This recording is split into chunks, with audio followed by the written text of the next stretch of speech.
우리 함께 보실 하나님의 말씀은 신약성경 고린도전서 15장 29절부터 34절까지의 말씀입니다. 만일 죽은 자들이 도무지 다시 살아나지 못하면 죽은 자들을 위하여 세례를 받는 자들이 무엇을 하겠느냐? 어찌하여 그들을 위하여 세례를 받느냐? 또 어찌하여 우리가 언제나 위험을 무릅쓰리요? 형제들아, 내가 그리스도 예수 우리 주 안에서 가진 바 너희에 대한 나의 자랑을 두고 단언하노니 나는 날마다 죽노라. 내가 사람의 방법으로 에베소에서 맹수와 더불어 싸웠다면 내게 무슨 유익이 있으리요? 죽은 자가 다시 살아나지 못한다면 내일 죽을 터이니 먹고 마시자 하리라. 속지 말라. 악한 동무들은 선한 행실을 더럽히나니 함께 깨어 의를 행하고 죄를 짓지 말라. 하나님을 알지 못하는 자가 있기로 내가 너희를 부끄럽게 하기 위하여 말하노라. 아멘. N.T. 라이트라고 하는 신약학자는 2000년 전에 기독교가 어떤 역사적인 상황 속에서 탄생되었는가 하는 것을 자세히 들여다본 후에 이렇게 결론을 내린 바가 있습니다. 기독교는 그 핵심 진리가 전혀 받아들여질 수 없는 세계 속에서 태동되었다. 놀랍지 않습니까? 그 핵심적인 진리가 받아들여질 수 없는 세계, 그 세계 속에서 태동되도록 하나님이 이끄신 것이죠. 그러니까 그 사람들이 들었을 때는 이 무슨 소리야? 이 사람들이 지금 무슨 얘기를 하고 있는 거지? 이렇게 물을 수밖에 없는. 예를 들어서 부활에 관한 것만 해도 그렇습니다. 당시 지배적인 사조였던 헬레니즘 문명, 이 헬레니즘 문화와 철학 속에서는 이 부활이라는 개념은 좀처럼 받아들여지기 어려운 사상이었어요. 지금 우리와 똑같은 게 아니었습니다. 우리는 지금 기독교 문명이 세계를 지배했던 중세 이후를 살고 있는 사람들인데 그 이전의 사람들이란 말이에요. 그래서 그 당시에는 인간이 죽은 후에 다시 살아난다는 것, 그것도 어떤 아주 특별한 신적인 존재들로 여겨졌던 로마 황제나 이런 특별한 존재들이 아니라 일반인들이 새로운 신체를, 살과 뼈를, 몸과 얼굴을 가지고 그것도 영원토록 산다. 이것은 정말 이 상상도 할 수 없는 개념이었어요. 그래서 당시 고린도 교인들, 이 고린도 전서 아니겠습니까? 고린도 교인들이 만약에 그들 둘레 지인들한테 자기가 믿게 된 그 부활 신앙에 대해서 얘기를 하게 되면 돌아올 수 있는 반응은 아마 세 가지 중에 하나였을 것입니다. 하나는 당장의 반박이 들어오는 것이죠. 자기들의 정교한 헬라 철학을 가지고 그냥 반박을 하든지, 두 번째는 아주 비웃든지 조롱거리가 되든지, 아니면 아예 무시해버리든지 이렇게 될 수 있는 상황 속에서 사도 바울은 지금 고린도 교인들에게 이 편지를 쓰고 있다는 것을 여러분이 생각을 하고, 자, 이 내용들을 우리가 살펴볼 때 사도 바울은 오늘 본문을 통해서 크게 세 가지를 우리에게 말해주고 있는데요. 첫 번째는 29절에 부활과 세례에 대해서 말씀하고 있어요. 여러분, 이 고린도 교회가 위치하고 있었던 이 고린도라는 도시는 특히 이 헬라 철학의 이 강력한 영향을 받고 있었던 그 도시였거든요. 그래서 그런지는 몰라도 고린도 교인들 속에서 일부가 이 신자가 부활하게 될 것에 대해서 의문을 표하거나 아니면은 받아들이지 않으려고 하는 그런 사람들이 있었던 것 같습니다. 여러분, 15장 12절을 잠깐 보십시다. 앞에 15장 12절입니다. 그리스도께서 죽은 자 가운데서 다시 살아나셨다 전파되었거늘 너희 중에서, 고린도 교인들 중에서 어떤 사람들은 어찌하여 죽은 자 가운데서 부활이 없다 하느냐. 그러면서 사도 바울이 이제 논증을 전개하는데 오늘 본문 첫째 절인 29절에서 하는 말이 지금 이렇게 말하고 있거든요. 만일 죽은 자들이 도무지 다시 살아나지 못하면 죽은 자들을 위하여 세례를 받는 자들이 무엇을 하겠느냐? 어찌하여 그들을 위하여 세례를 받느냐? 그런데 여러분도 금방 그런 것을 느끼시겠지만은 사실 이 구절은 성경 해석상 아주 어려운 난제에 속하는 구절입니다. 이 분야의 최고의 전문가들조차 지금 이 문장을 통해서 사도 바울이 말하고자 하는 바가 정확히 무엇인지를 파악하기가 매우 어렵다. 그렇게 다 토로하고 어떤 일치된 답도 내놓지 못하고 있어요. 그래서 저는 오늘 이 부분에 대해서는 최소한으로만 말씀드리고 넘어가려고 해요. 그들 중에서 어떤 분들은 이 구절을 이렇게 해석하는 거예요. 당시 실제로 고린도 교인들 가운데서 이런 관습이 있었다는 것이에요. 그러니까 예수를 믿지 않고 세례를 받지 않고 죽은 어떤 가족이나 이런 사람들을 대신해서 살아있는 신자가 세례를 받았던 그들의 구원을 위해서겠죠.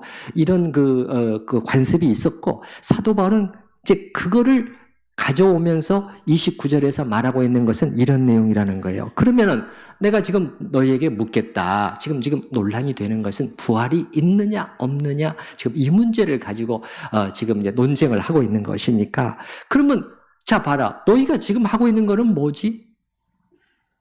그게 무슨 말이냐면 이런 세례 의식을 행한다는 것에 사도 바울이 동의한다는 것이 아니고 그냥 그들이 하고 있는 것을 가져오면서 죽은 자를 위해서 너희는 세례를 받고 있지 않느냐? 죽는 것으로 다 끝난다면 너희는 왜 이런 일을 하고 있단 말인가? 이렇게 사도 바울이 말하고 있는 것이 아니냐라고 해석해보는 분들이 상당히 있어요. 그렇지만 여러분 어떻게 생각되십니까? 이 해석에도 여전히 많은 어려운 문제들이 있어요. 무엇보다도 이런 죽은 자를 대신해서 세례를 살아있는 사람이 받는다는 것은 사도 바울의 평소 가르침과는 너무도 상치된 내용이거든요. 사도 바울에게 있어서 어떤 사람 본인 자신이 예수 믿음이 없이 다른 사람의 세례로 구원을 받는다는 것은 이거는 생각조차 할 수 없는 일이거든요. 여러분이 바울 서신을 전체를 읽어보시면 알 수가 있겠지만 그래서 이런 바울인데 지금 단지 부활에 대한 자신의 논증을 뒷받침하기 위해서 말하자면 이런 최악의 마술적인 의식에 대해서 아무런 지적도 없이 넘어갈 수가 있겠느냐 말이에요. 불가능한 일이라는 거예요. 뭔가 이렇게 한다면 암묵적인 승인이 되는 거죠. 그런 의식에 대해서. 그래서 이 난해 구절에 대해서는 어떤 만족할 만한 해석도 지금 나오지 않고 있어요. 학자들이 이런 뜻인가? 이것도 또 문제가. 이런 뜻인가? 또 이것도 이렇게 결론을 내릴 수밖에 없는 그런 구절이기 때문에 그 점을 우리가 받아들이고 이럴 때 가장 좋은 것은 무슨 태도일까요? 모르는 것은 모른다고 하고 넘어가는 것이 더 좋은 방법이에요.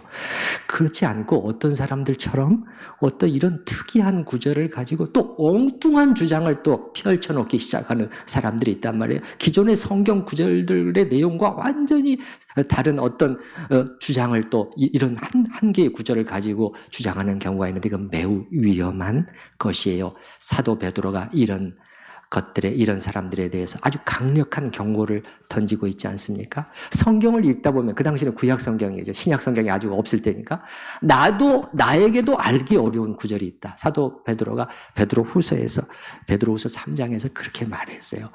나에게도 때로는 알기 어려운 부분들이 있는데 어떤 사람들 이 성경을 억지로 풀다가 어떻게 돼? 스스로 멸망에 이르느니라. 경고를 주고 있는데 우리는 그렇게 되지 않기를 바랍니다. 자, 그 다음에 두 번째로는 30절부터 32절까지 부활과 바울의 사역이 연계되고 있는데요. 이 구절에서 사도 바울은 자신의 사역과 삶에 대해서 많은 말을 하고는 있지는 않아요. 그러나 이 몇 마디가 굉장히 진해요. 이 몇 마디 안에 담겨있는 그 내용이 무엇을 의미하는 것인지 이것이 현실의 삶 속에서 실제로 무엇을 가리키는지 조금이라도 아는 사람이라면 사실 가슴이 먹먹해지는 것을 피하기 어려울 것입니다. 여러분, 자 31절 맨 뒤에 한번 보십시다. 31절 맨 뒤에 보면은 나는 날마다 죽노라. 참, 나는 날마다 죽습니다. 이 죽는다는 단어는 여러분, 우리가 고난주간 기도회 때 살펴본 마가복음 주님께서 하신 말씀, 그거를 지금 사실 사도 바울은 얘기하고 있는 것이거든요. 무슨 말씀을 하셨죠? 아무든지 나를 따라오려거든 자기를 부인하고 자기 십자가를 지고 나를 따라와야 된다. 자기에 대해서 노를 하고 예수님에 대해서 예스하면서, 이게 자기 부인이요, 자기 십자가요, 자기에 대한 죽음인 것이죠. 이 말씀을 사도 바울은 실천했다는 거예요. 중요한 것은 이것이었죠. 그것도 어떻게? 날마다 매일 실천했다는 거예요. 매일 실천했다. 여러분, 참으로 날마다 죽으시는 은혜가 있으시기를 바랍니다. 예.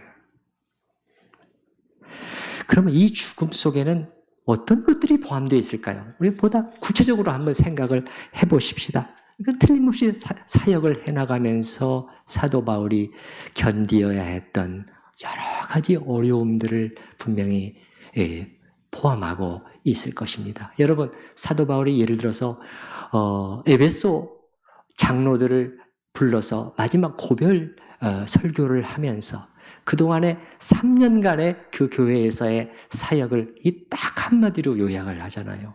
뭐라고 요약하죠? 곧 모든 겸손과 눈물이었습니다. 참, 이건 이 짧은 한마디 속에는 너무도 많은 것들이 담겨 있는 거예요. 바울의 3년의 삶이 곧 모든 겸손과 눈물이었다. 이것은 이제 말할 수 없는 인내와 겸손이 그에게 요구되었다는 것을 말해 주는 것이죠. 참으로 사람을 돌보는 사역자에게는 이 피할 수 없이 따라오는 것이 이거예요.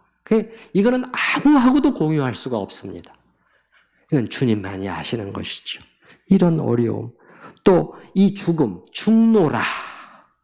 이 속에는 바울이 가끔 말하곤 하는 그의 많은 사역 속에서의 험했던 그 험한 고난들이 또한 포함되어 있으리라고 생각이 됩니다. 갈런드라고 하는 신학자가 이것을 다시 정리해서 우리가 나열해서 보여주는 것처럼, 예를 들면 잠 못 이루는 밤들, 굶주림과 목마름, 끊임없는 수고, 그리고 병에 시달리는 것, 파도에 시달리는 것, 욕을 먹는 것, 박해를 받는 것, 괴롭힘을 받는 것, 두들겨 맞는 것, 옥에 갇히는 것, 집이 없는 것 등이 여기에는 포함되어 있다는 거예요. 날마다 죽음. 갈런드가 그렇게 정리를 하는 것이죠. 뭐라고? 이것이 바로, 이러한 목록들이 바로 그리스도의 죽음과 기꺼이 동일시하는 그러한 삶의 구체적인 내용이었다. 그렇게 말해주는 것이죠. 이게 날마다 죽노라의 내용이었다는 거예요. 근데 여러분, 사도 바울은 자신의 이러한 삶에 대해서 자랑한다고 말을 하거든요. 왜 자랑이라고 했을까요? 여러분 잠깐 보십시다. 31절 말씀을 보십시다. 형제들아, 내가 그리스도 예수 우리 주 안에서 가진 바 너희에 대한 나의 자랑을 두고 단언하노니, 이렇게 말하고 있잖아요. 왜 자랑이라고 했을까요? 저는 이런 말이 아닐까 싶어요. 여러분이 바로 증인이잖아요. 나의 무슨 증인? 나의 이러한 고난, 날마다 죽는 고난의 열매가 바로 여러분이 아닙니까? 이 죽음의 열매로 만들어진 것이 여러분이라고 사도 바울은 말하고 있다는 거예요. 바울이 고린도 교회에 보낸 둘째 서신에서 그렇게 말하잖아요. 그런즉 사망은 우리 안에서 역사하고 생명은 너희 안에서 역사하느니라. 이게 무슨 뜻일까요? 둘 다 생명이 역사해야지. 사망은 우리 안에서 역사하고 그 대신에 생명이 너희 안에서 역사한다는 거예요. 이게 무슨 뜻일까요? 그것은 무슨 뜻이냐면, 바울이 날마다 죽는 예수님과 함께 십자가에 못 박힌 실천을 했을 때 바울은 무엇을 본 것이에요? 바로 그의 죽음을 통해서 고린도 성도들 안에 생명의 역사를 일으키고 계셨다는 것을 사도 바울은 봤던 것이에요. 그렇기 때문에 사도 바울은 이렇게 말하는 것이죠. 나는 여러분을 향해서는 이것을 자랑할 수 있어요. 날마다 죽는 이것을 자랑할 수 있어요. 다시 한번 31절 제가 읽어볼게요. 형제들아, 내가 그리스도 예수 우리 주 안에서 가진 바 너희에 대한 나의 자랑을 두고 단언하노니 나는 날마다 죽노라. 바로 여러분이 나의 열매가 아닙니까? 나는 이것을 자랑합니다. 이렇게 말하는 것이고, 바울은 또 자신이 수시로 위험을 무릅쓰는 삶을 살아야 했다고 말하고 있는데요. 30절에 한번 보십시다. 30절. 또 어찌하여 우리가 언제나 위험을 무릅쓰리요. 위험을 무릅써야 하는 사람. 여러분 한번 생각해 보시기 바랍니다. 그것도 언제나. 이건 원어에서도 매 시간마다라는 거예요. 어떻게 사람이 이런 속에서 살아갈 수가 있죠? 이런 긴장 속에서 어떻게 버틸 수가 있을까요? 여러분, 편안하고 안락한 삶이 아니라 편안하게 좀 마음 편하게 살고 싶은 게 우리 아닙니까? 그것이 아니라 언제든 위험에 빠질 수도 있는 삶을 살기를 원하는 사람이 누가 있을까요? 우리가 TV 광고에 새로 출시된 전자제품을 광고하는 장면을 보게 되면 많은 경우 아주 산뜻한 분위기의 넓은 집, 그리고 저 거실 밖에는 푸른 잔디까지 보이고 정말 너무너무 살고 싶은 그런 집을 보여주면서 그 안에 엄마, 아빠, 또 아들, 딸 모두 이렇게 즐겁게 살면서 이 좋은 제품으로 인해서 그냥 마냥 행복해하는 모습을 보여주곤 하지 않아요? 사실은 이런 장면이라는 것은 우리 대부분의 현실과는 너무도 동떨어진 장면인데도, 그런데도 사람들은 이런 광고에 영향을 받는단 말이에요. 그러니까 이런 광고를 계속 내보내는 거예요. 이걸 통해서 자극을 주는 것이, 저런 삶을 나도 저런 집에서 저렇게 편하게 좀 누리면서 살고 싶어, 그 자극을 우리한테 주는 것이죠. 그래서 이런 안락한 편안하고 좀 쉬는 즐거운 삶과는 정반대로 수시로 위험에 노출되어야 하고 마음을 졸이면서 살아야 하는 생활을 그 누가 원하겠느냐. 바울은 심지어 자기가 더 나아가서 맹수와 싸워야 했다고 이렇게 말하고 있는데요. 32절 말씀을 보십시오. 32절 말씀입니다. 내가 사람의 방법으로 에베소에서 맹수와 더불어 싸웠다면 내게 무슨 유익이 있으리요. 자, 이거는 에베소에서의 원형 경기장의 이미지를 우리에게 연상시켜주는 그런 표현이라고 합니다. 그 당시에 에베소에는 이 콜로세움이죠. 대형 경기장 안에서 사람들이 아주 사나운 짐승들과 싸우도록 하는 그러한 경기들이 자주 있었고 사람들이 이걸 즐겼던 것 같습니다. 지금도 이 터키의 에베소라는 도시에는 이 원형 경기장이 상당히 잘 보존되어 있는데요. 그러나 바울 자신이 실제로 이런 경기장에서 짐승들과 싸웠을까? 그렇게 보기는 어렵다는 것입니다. 만약에 그랬다면 사도행전에서 이 기록을 빠뜨렸을 리가 없지요. 그렇다면 이게 무슨 뜻인가? 이거는 사도 바울이 자신의 심정을 은유적으로 이렇게 표현한 것이 아니냐. 그러니까 그가 복음을 전하면서 사역을 하면서 겪어야 했던 아까와 같은 그런 많은 것들 위험들 때로는 그의 사역을 방해하고 적대하고 어떻게 해서든지 잡아 죽이려고 하는 그러한 그 적대자들로 그는 둘러싸여 있었는데, 때로는 그들에게서 어떤 느낌을 받았냐면은 마치 원형 경기장 안에 자기가 서 있고 이 사나운 맹수들이, 피에 굶주린 맹수들이 자기 몸을 갈기갈기 찢어 놓으려고 대드는 그런 느낌을 자기는 경험했다는 것이에요. 그의 심정을 이렇게 표현하고 있는 것이지요. 그러면서 바울이 말하는 것은 이걸 부활과 연결시키는 것이에요. 부활이 없다고 주장하는 일부 고린도 교인들을 향해서 부활이 없다면 내가 왜 이런 모든 고생을 사서 했겠어? 그렇게 묻고 있는 것이에요. 그러니까 이렇게 말하거든요. 이 사람들아, 나를 보면서 한번 생각해 보라는 거예요. 부활에 대해서 여러분이 생각해 보라는 거예요.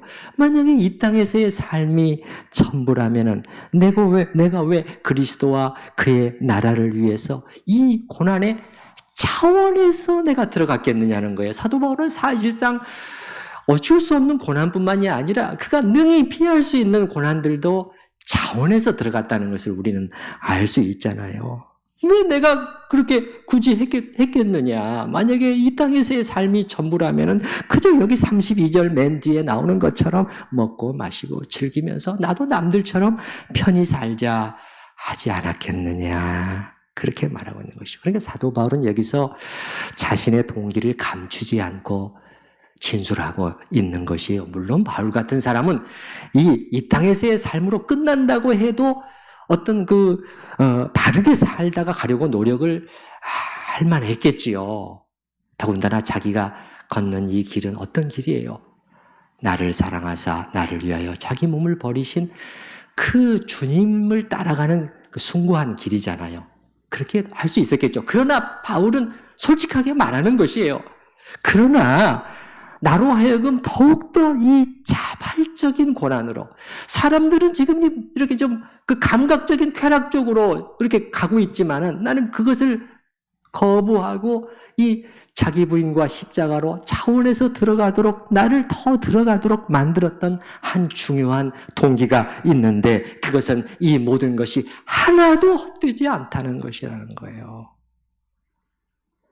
영광스러운 부활의 그날이 있고 그리고 지금 자기가 이 땅에서 주님을 위한 고난이 더 클수록 이것이 크고 영원한 영광을 이루는 원인이 된다는 것을 알았다는 것이에요. 여러분, 그가 고린도후서 4장에서 말하는 것이 우리가 잘 아는 말씀이잖아요. 우리가 잠시 받는 환난에 경한 것이 지극히 크고 영원한 영광에 중한 것을 이루게 한다는 거예요. 요 작은 고난, 견뎌낸, 주님을 위해서 자기 부인을 하고 견뎌낸 이것이 나중에 무엇을 이룬다? 영광을 우리에게 가져오는 원인이 된다는 거예요. 그러니까 사실은 정확히 말하자면 고난이 없는 삶에는 결국 영광도 별로 없게 된다는 것을 우리는 또 이 말씀을 통해서 알 수 있죠. 그래서 바울은 부활에 대한 확고한 소망 속에서 주님과 그분의 나라를 위한 선한 싸움 안으로 자기를 들어가게 했다는 것을 우리가 알 수 있다는 거예요. 선한 싸움. 그래서 제가 오늘 설교 제목을 그렇게 잡아봤습니다만은 그래서 그 소망과 믿음의 소망 속에서 이 고난의 선한 싸움 속으로 사도 바울은 달려 들어갔다는 것을 우리는 알 수 있는 것입니다. 마지막 세 번째로 32절 하반절부터 34절까지는 부활과 깨어 의를 행하는 삶에 대해서 말해주고 있습니다.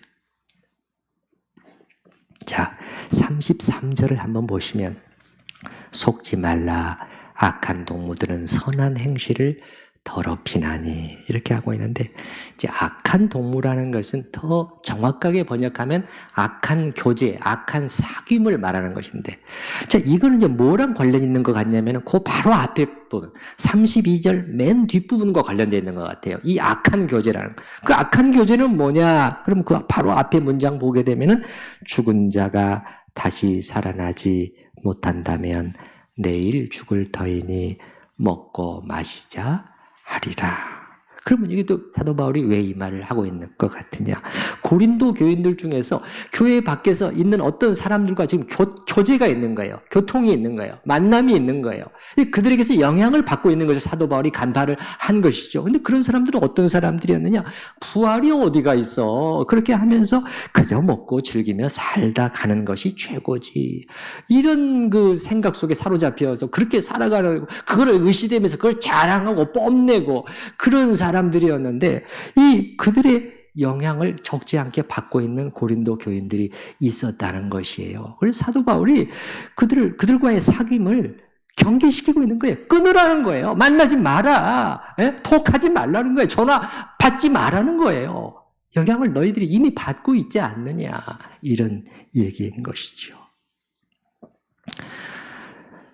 이 죽은 자가 다시 살아나지 못한다면 내일 죽을 터이니, 이 말씀은 사실 구약 이사야서 22장에서 사도 바울이 가져온 표현인데요. 저는 이제 이 구절을, 이 표현을 보면서 그 고난주간에 잠깐 제가 인용했던 누가복음 그 부자가 자기한테 한 말이 자꾸 떠오르는 거예요.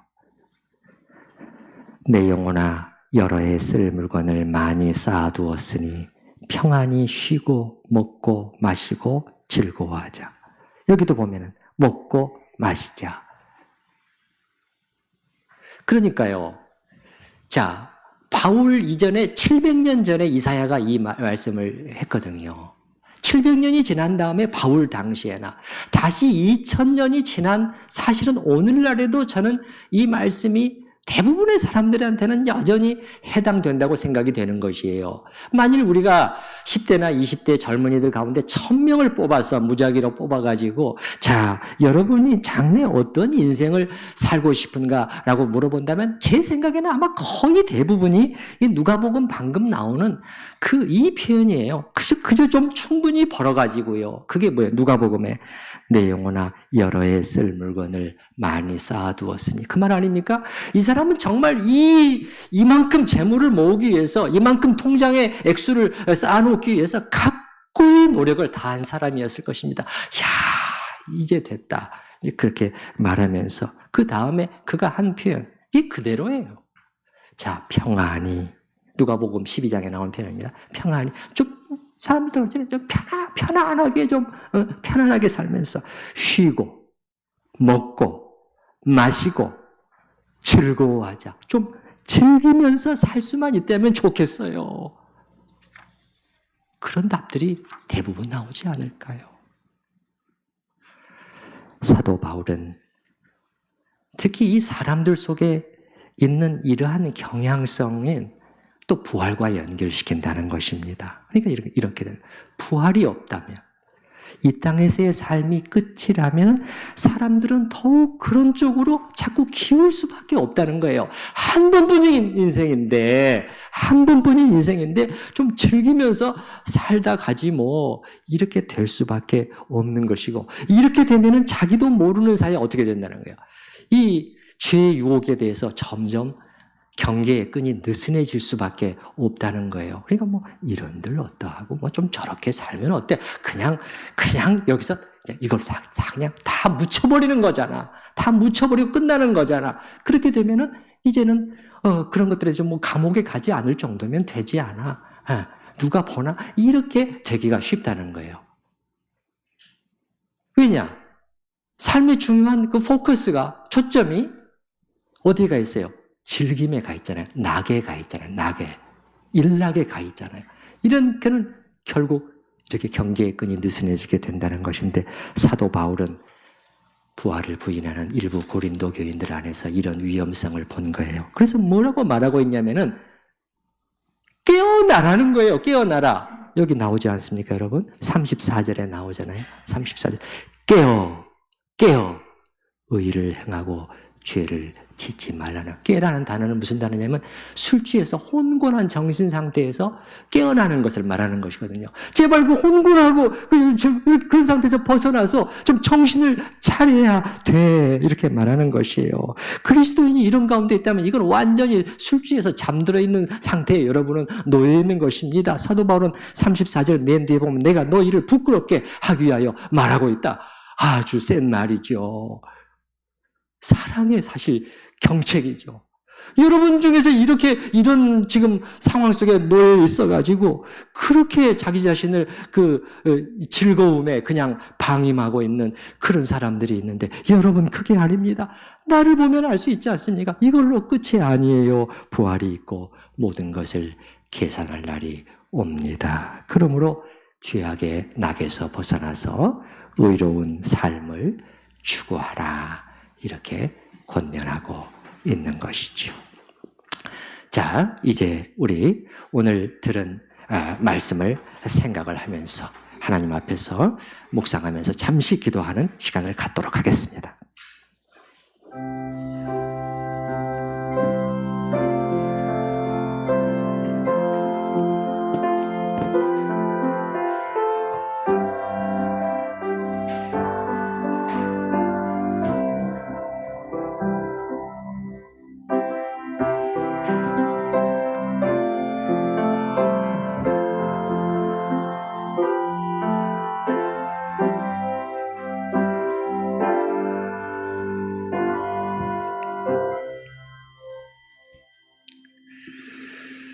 예수님을 믿는 저희 하나님의 자녀들의 전망이 부활에 있지 아니하고 부활에 있지 않게 됩니다.